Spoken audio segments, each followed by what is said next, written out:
Just after the hour mark at Wembley on Sunday afternoon, Wan-Bissaka powerfully drove forward with the ball, forcing his way past two Brighton players, before evading the attention of Pervis Estupiñán and playing a low pass into the box. It was a display of skill, strength and determination, three qualities which have contributed to his unlikely renaissance at Manchester United this season after he was informed he could find a new club in the spring of last year. Erik ten Hag did not have Wan-Bissaka in his plans, but the player was needed throughout the festive period following the injury Diogo Dalot sustained at the World Cup. He's not looked back since, and his performance against Brighton at Wembley suggests he's certainly not done at United yet. After being left out in the cold, Wan-Bissaka made his first appearance of the season against Liverpool in August, and that 4-minute cameo at the end of the game was the first time he'd set foot on the Old Trafford pitch in 177 days. Wan-Bissaka had to wait another 121 days to play at Old Trafford, this time starting against Burnley in the League Cup in the first game following the Qatar World Cup, but his appearances in front of home crowds are now more frequent. Dalot returned from the Middle East with an injury, and that also coincided with a drop in form. Wan-Bissaka seized his chances when presented with them, and that has seen a hard-fought battle between the pair to start emerge. The player deserves immense credit for giving Ten Hag something he didn't have at the start of the season: a choice at right back.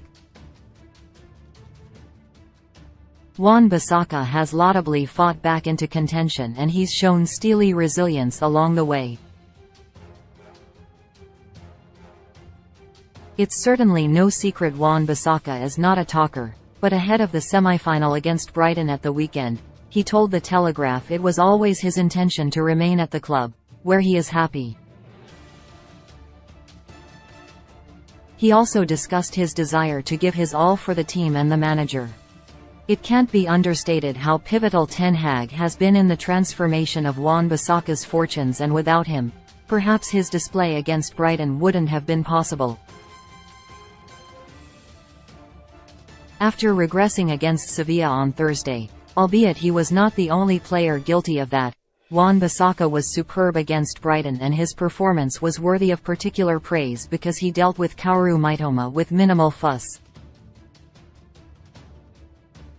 Japan's Mitoma has been an outstanding signing for Brighton, whose shrewd approach in the transfer market ensures they are the envy of most clubs in the Premier League, but he found little joy against an improved Wan-Bissaka. Wan-Bissaka has always been an expert defender of the ball and in one-on-one scenarios, and he kept Mitoma quiet, which was no fluke, as just 2 months previously in the Carabao Cup final, he extinguished the fire Alain Saint-Maximin created. Dalot, who had been booked for a foul on Wan-Bissaka, was hooked at halftime in that final against Newcastle, and Wan-Bissaka's introduction to the game came as a relief for United fans, who roared on his every challenge. Although there are still concerns about Wan-Bissaka's positioning and his lack of quality in the final third, the player fighting his way back into the team and delivering a string of impressive displays has highlighted his character. Ten Hag had the policy of signing personalities in his first summer in charge, and that strategy will continue. Wan-Bissaka has shown his personality over the last 8 months, and that explains why he's been able to return to the fold. There are even whispers of a possible contract extension for Wan-Bissaka, whose deal expires in 2024. Whether he's improved enough to merit an extension is something for Ten Hag to decide, and the Dutchman hasn't got much wrong yet. Wan-Bissaka has gone from being told he could leave the club, to throwing his name in the hat for a new contract. Regardless of what happens next, he can hold his head high knowing he fought back when the chips were down. Now and then